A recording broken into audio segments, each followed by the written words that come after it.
In terms of where we're going with it, you know, I believe that there are going to be certain thresholds to it, like when the consumer electronics manufacturers bring to market sets that don't require glasses. I think at that point it's going to explode like crazy.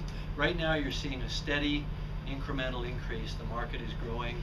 The number of networks and either terrestrial broadcast companies, cable companies, satellite companies that are investing either tentatively or aggressively in 3D is increasing all the time. What we know is that sports plays very well in 3D. Obviously, you know, cinematic theatrical features play very, very well in 3D, but that's not going to be enough to feed the home market. It's going to be live broadcast, probably originally sports, and maybe even, you know, things like comedy and 1 hour episodic. All that stuff is, I think, right around the corner. The cameras are going to continue to get lighter, smaller, easier to use, more plug and play.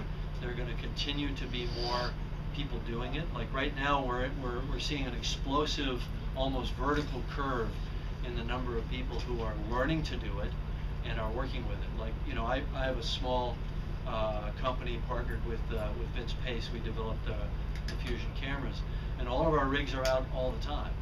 And we're having to expand much more rapidly than we thought we were going to. We'll be literally building hundreds of camera systems in the next year to service the demand. The number of screens has doubled in America. It's more than doubled worldwide since Avatar came out. Think what we could have made.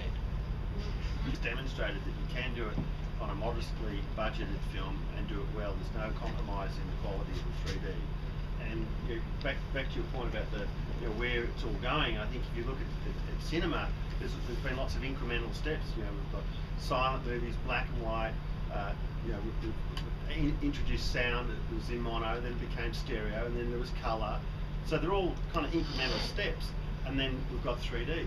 But if you start peeling all those steps back, you know, you start to understand how 3D is really going to make a difference, because I think when you start to see things which are well executed side by side, as we've done when we made the movie, you'll sort of watch a lot of stuff in 3D and you watch the same scene again in 2D and you go, oh my God, it's like you turned the colour off. Or you know, when we went from black and white TV to colour, it wasn't a huge, you know, not everyone had colour TV overnight.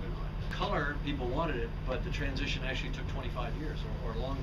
It wasn't until color TV came along and people realized that if they wanted to have their movies played on network television, and television was all going to color, they had to make them in color, even if they were relatively low budget films. Everything had to be made in color at that point.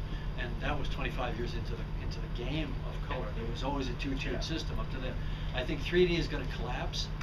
That window is going to collapse a lot because of sports and live broadcast. And so you're going to see, I think it's all going to play out over the next 2 or 3 years.